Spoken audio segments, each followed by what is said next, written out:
त्रिवेंद्र सिंह रावत ने उत्तराखंड के मुख्यमंत्री पद से इस्तीफा दे दिया है। कुछ घंटों पहले देहरादून में हुई एक प्रेस कॉन्फ्रेंस में उन्होंने इस्तीफे की घोषणा की। हालांकि उन्होंने अभी ये स्पष्ट नहीं किया है कि नया सीएम कौन होगा, लेकिन ऐसी खबरें हैं कि श्रीनगर गढ़वाल के बीजेपी विधायक धन सिंह रावत अगले मुख्यमंत्री बन सकते हैं। हालांकि और कई नामों पर भी चर्चा हो रही है। इस्तीफे से पहले त्रिवेंद्र सिंह रावत राज्यपाल बेबी रानी मौर्य से मिलने पहुंचे। वहां उन्होंने अपना इस्तीफा सौंपा। सोमवार 8 मार्च को रावत ने दिल्ली में बीजेपी के राष्ट्रीय अध्यक्ष जेपी नड्डा से भी मुलाकात की थी। इसके बाद से ही उत्तराखंड में सत्ता परिवर्तन को लेकर अटकलें लगाई जा रही थीं। क्या बोले रावत? प्रेस कॉन्फ्रेंस में त्रिवेंद्र सिंह रावत ने उन्हें उत्तराखंड का मुख्यमंत्री बनाए जाने के लिए बीजेपी का आभार जताया। उन्होंने कहा, 4 वर्षों से पार्टी ने मुझे उत्तराखंड में सेवा करने का मौका दिया। ये मेरा परम सौभाग्य रहा है। मेरे जीवन का स्वर्णिम अवसर पार्टी ने मुझे दिया। जो दायित्व मुझे दिया गया उसे निभाया। वहीं अपने इस्तीफे पर बोलते हुए रावत ने कहा, पार्टी ने विचार किया और संयुक्त रूप से ये निर्णय लिया कि मुझे अब किसी और को ये मौका देना चाहिए। मैं अभी राज्यपाल को अपना त्यागपत्र सौंपकर आ गया हूँ।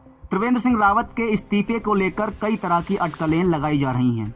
मीडिया रिपोर्टों के मुताबिक पार्टी के कुछ विधायक और नेता उनसे और राज्य सरकार के काम से संतुष्ट नहीं हैं, लेकिन खुद रावत ने इस बारे में किए सवाल को गोल कर दिया। प्रेस कॉन्फ्रेंस में जब उनसे पूछा गया कि पार्टी ने उनसे इस्तीफा क्यों मांगा, तो वे बोले, देखिए, बीजेपी में जो भी फैसले होते हैं वो सामूहिक रूप से ही होते हैं। इसके लिए आपको दिल्ली जाना पड़ेगा।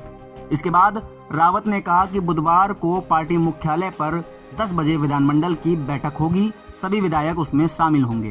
क्यों दिया इस्तीफा? इंडियन एक्सप्रेस के मुताबिक बीजेपी के सूत्रों ने बताया है कि उत्तराखंड के कुछ विधायक और पार्टी के कुछ बड़े नेता रावत सरकार के कामकाज से नाराज चल रहे थे।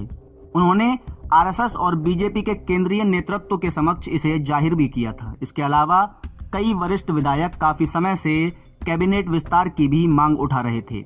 बताया गया है कि वहां 3 पद बीते 2 वर्षों से खाली पड़े हैं। अखबार ने आरएसएस के एक पदाधिकारी के हवाले से बताया कि विधायकों और पार्टी के सदस्यों के एक बड़े हिस्से में बेचैनी थी। उनकी शिकायत थी कि जिलों के अधिकारी उनके सुझावों पर ध्यान नहीं देते। इस कारण वे खुद को उपेक्षित महसूस कर रहे थे। पदाधिकारी के मुताबिक ऐसी स्थिति में अगला विधानसभा चुनाव जीतना भी चुनौती भरा हो सकता है। इस पदाधिकारी ने यह भी बताया कि किसी भी प्रकार के डैमेज को नियंत्रित करने के लिए विधायकों और मुख्यमंत्री के बीच बैठकें की जा रही थीं। उसने कहा था कि नेतृत्व परिवर्तन अंतिम विकल्प होगा। अब रावत का इस्तीफा बताता है कि नौबत यहां तक आ गई थी।